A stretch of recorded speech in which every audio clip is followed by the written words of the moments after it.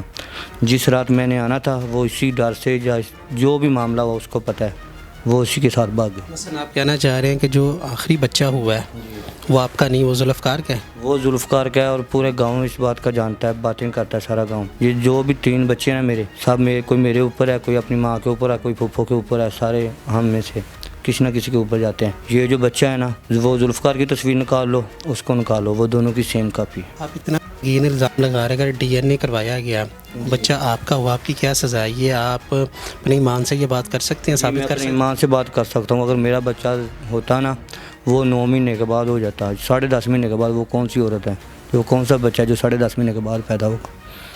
میں 1 جنوری کو آیا، 2 فروری کو واپس چلا گیا. ٹھیک ہے، بچہ ہوا دسمبر کی 13-14 دسمبر کو. اچھا اب کیا چاہتے ہیں آپ؟ کیا مثلا کہ وہ بیوی اگر واپس آ جاتی ہے، بیوی کو آپ چاہتے ہیں، کیا چاہتے ہیں؟ انصاف چاہتے ہیں؟ ایک ناظرین یہ اسکرین پہ آپ یہ فتویٰ بھی ہے جامعہ نمیہ کا دیکھ سکتے ہیں جو ارشد صاحب لے کر آئے ہیں کہ وہ عورتیں جو کسی کے ساتھ بھاگ جاتی ہیں یا ناجائز تعلقات رکھتی ہیں تو وہ تعلقات رکھنے بالکل حرام ہے. یہ دیکھ سکتے ہیں. کیا آپ چاہتے ہیں لاسٹ میں، کیا چاہتے ہیں؟ کیا لاسٹ یہی چاہنے ہو کہ میں تیرے کو طلاق لے لی.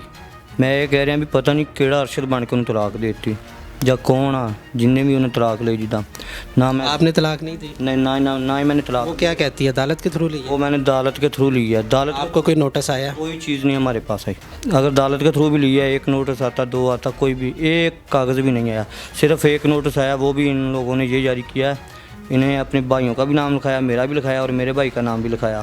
بھی ان لوگوں سے مجھے جان سے خطرہ ہے. اچھا یہ جو ایجنٹ ہے جس نے آپ کو باہر بھیجا، جس کے ساتھ آپ کہہ رہے ہیں بیوی کے ناجائز تعلقات تھے، تو یہ باہر جانے سے پہلے بھی آپ کے گھر اس کا آنا جانا تھا، ملاقات تھی؟ یہ بیگم کے جاننے والا تھا کہ آپ کے جاننے والا تھا؟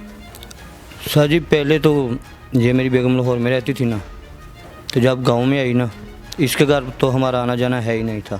یہ میرے باہر جانے کی وجہ سے نا چلو گھر والوں نے بولا بھی چل بھیج دیا. کبھی فون آ گیا، کوئی مسئلہ بنتا تھا، میں ادھر سے پریشان تھا بھی کیا مسئلہ ہے، میں نے گھر میں پیسے نہیں بھیجا ہوں، بچوں کا نظام کیسا چلے گا. میں تو ادھر یہ آیا تھا، اسی لیے آیا تھا کہ بچے خوش رہیں. بچے اور پریشان ہو گئے.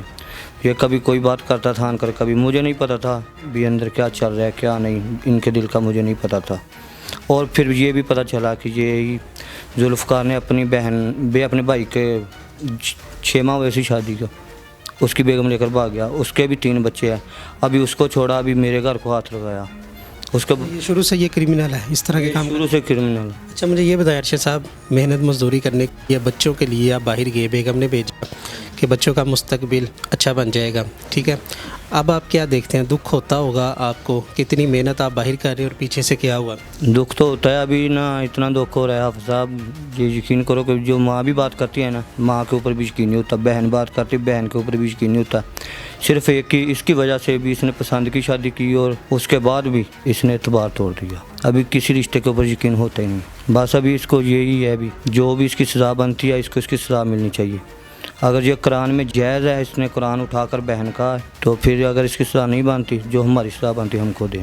اچھا آپ نے طلاق نہیں دی، اگر وہ آ جاتی ہے واپس، معافی مانگ لیتی ہے، توبہ کر لیتی تو آپ قبول کر لیں؟ نہیں سر جی، ایسی فحش عورت کو ہم کبھی 1 منٹ بھی قبول نہیں کریں. جی ناظرین، آپ نے ارشد کی بات سنی.